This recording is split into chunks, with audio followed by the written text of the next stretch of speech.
দাদার বিয়ের পর থেকে সেরকমভাবে আর ভ্লগই পোস্ট করা হয় না। আগে তো ডেইলি ভ্লগ পোস্ট করতাম, তবে এখন আর সেরকমভাবে ভ্লগই পোস্ট করা হয় না।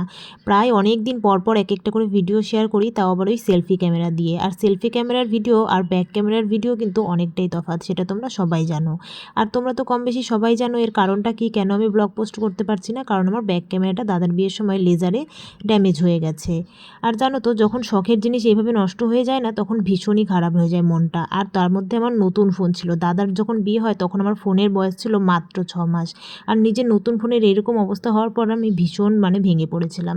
সত্যি কথা বলতে এখন আমার ভীষণ মনটা খারাপ লাগে ক্যামেরাটা এইভাবে নষ্ট হয়ে যাওয়ার জন্য। দেখো, এই ভিডিওগুলো কিন্তু আগের, যেটা আমার ফোনেই শ্যুট করা হয়েছে। আর দাদার বিয়ে চলে গেছে 3 মাস হয়ে গেছে, এখনও পর্যন্ত আমি ক্যামেরাটা ঠিক করে উঠতে পারিনি। তো তোমরা কিন্তু এগুলো দেখে ভাবতেই পারো যে এত ন্যাকামি করার কি আছে, ক্যামেরাটা ঠিক করে নিলেই সব ঝামেলা হয়ে চুকে যায়।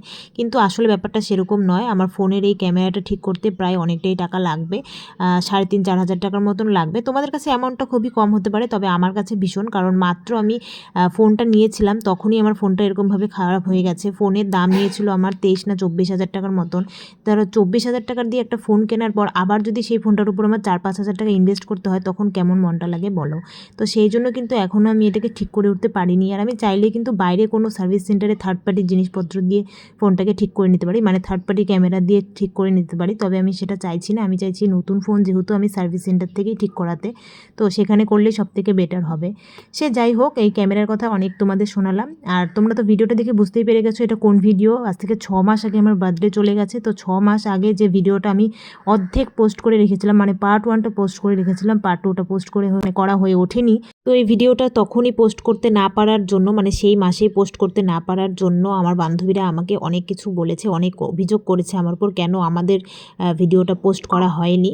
তো যাই হোক, আজকে আমি সব অভিযোগ তুলে নিলাম নিজের ওপর থেকে, আর আমি কিন্তু এখানে ভিডিওটা পোস্ট করে ফেললাম। তোমরা সবাই দেখে নিও প্লিজ, আমার ফ্রেন্ডসরা। আর তোমরা তো দেখতে পেলে প্রথম থেকে যে কি হলো না হলো। আর এখানে কিন্তু দেখতে পাচ্ছ 2 দিন পর, মানে বার্থডে 2 দিন পর আমরা এরকম ফ্রেন্ডরা করে থাকি যে বার্থডে 2 দিন পর আমরা ট্রিট দিই, আর সেখানেই সবাই মিলে কিন্তু, মানে যার বার্থডে থাকে তাকে কেকটা কাটানো হয়।